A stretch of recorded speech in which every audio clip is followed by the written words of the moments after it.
Selamat pagi bagi kita semuanya. Di sini kami dari kelompok 1 mata kuliah Bioteknologi ingin mempresentasikan hasil diskusi kami mengenai perkembangan bioteknologi dan DNA. Adapun anggota kelompok kami yaitu saya sendiri Febriani Tevisi Tanggang. Perkenalkan, nama saya Ainun Daseliana. Perkenalkan, nama saya Khairunisa. Perkenalkan, nama saya Mira Dahlia. Dan yang terakhir ada Waitri Nindama. Baik, di sini saya akan menjelaskan mengenai pengertian bioteknologi.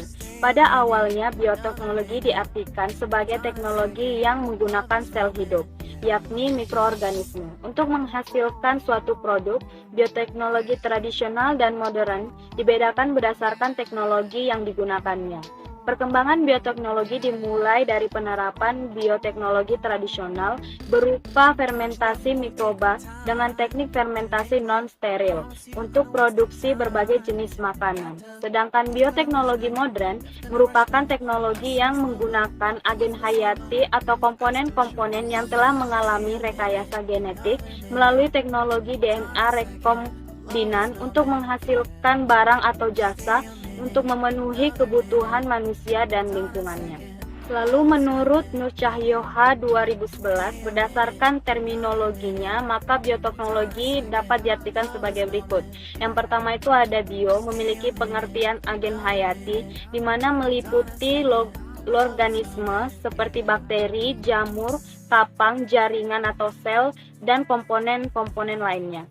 Lalu yang kedua ada tekno, memiliki pengertian teknik atau rekayasa, yaitu segala sesuatu yang berkaitan dengan rancangan bangun suatu biopraktor. Yang ketiga ada logi, memiliki pengertian ilmu pengetahuan alam atau sains yang mencakup biologi, kimia, fisika, matematika, dan sebagainya. Maka berdasarkan pengertian di atas, maka bioteknologi adalah suatu proses yang unsur-unsurnya sebagai berikut. Yang pertama yaitu input, yaitu bahan kasar yang akan diolah seperti beras, anggur, dan susu dan sebagainya. Yang kedua ada proses, yaitu mekanisme pengolahan yang meliputi proses penguraian atau penyusunan oleh agen hayati.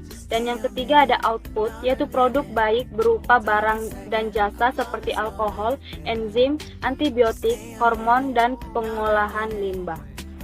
Lalu dengan demikian, bioteknologi merupakan penerapan berbagai bidang atau disiplin ilmu. Oleh karena itu, tidak ada seorang pun yang dapat menguasai seluruh aspek dari bioteknologi.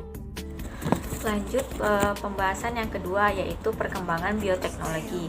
Nah, yang pertama, pada periode tradisional. Pada periode ini merupakan bioteknologi yang memanfaatkan mikroorganisme secara langsung dan belum tahu adanya penggunaan enzim. Yang kedua, yaitu periode ilmiah. Nah, manusia mulai menyadari bahwa fenomena yang terjadi pada proses fermentasi tidak terjadi dengan sendirinya. Oleh karena itu, rasa ingin tahu mendorong mereka untuk melakukan penelitian yang menggunakan prinsip-prinsip ilmiah. Nah, yang terakhir yaitu periode modern. Periode ini berdasarkan atas hasil penelitian ilmiah yang diketahui orang-orang berupaya dapat menghasilkan produk-produk secara efektif dan efisien. DNA merupakan polimer yang terdiri dari 3 komponen utama, yaitu gugus fosfat, gula deoksiribosa, dan basa nitrogen. Sebuah unit monomer DNA yang terdiri dari ketiga tadi itu merupakan nukleotida, sehingga DNA tergolong sebagai polinukleotida. Selanjutnya saya akan menjelaskan mengenai struktur DNA. Penyusun utama DNA adalah gula ribose yang kehilangan satu atom oksigen atau deoksiribose. Tiap pita terbuat dari unit-unit berulang yang disebut dengan nukleotida, di mana terdiri dari 3 gugus fungsi. Yang pertama, 1 gula ribose, yang kedua trifosfat, dan yang ketiga 1 basa nitrogen. DNA terdiri dari 4 basa nitrogen, yaitu adenin yang akan berpasangan dengan timin, sitosin, dan akan berpasangan dengan guanin. Terakhir, interaksi antara ikatan hidrogen antara masing-masing basa nitrogen semisal adenin berpasangan dengan timin, sitosin berpasangan dengan guanin, menyebabkan bentuk dari dua rantai DNA menjadi sedemikian rupa. Maka bentuk ini disebut dengan double helix. Sekian penjelasan dari kelompok kami. Maaf jika ada salah kata. Semoga apa yang telah kami jelaskan pada video kali ini bermanfaat bagi teman-teman semuanya. Sekian dan terima kasih.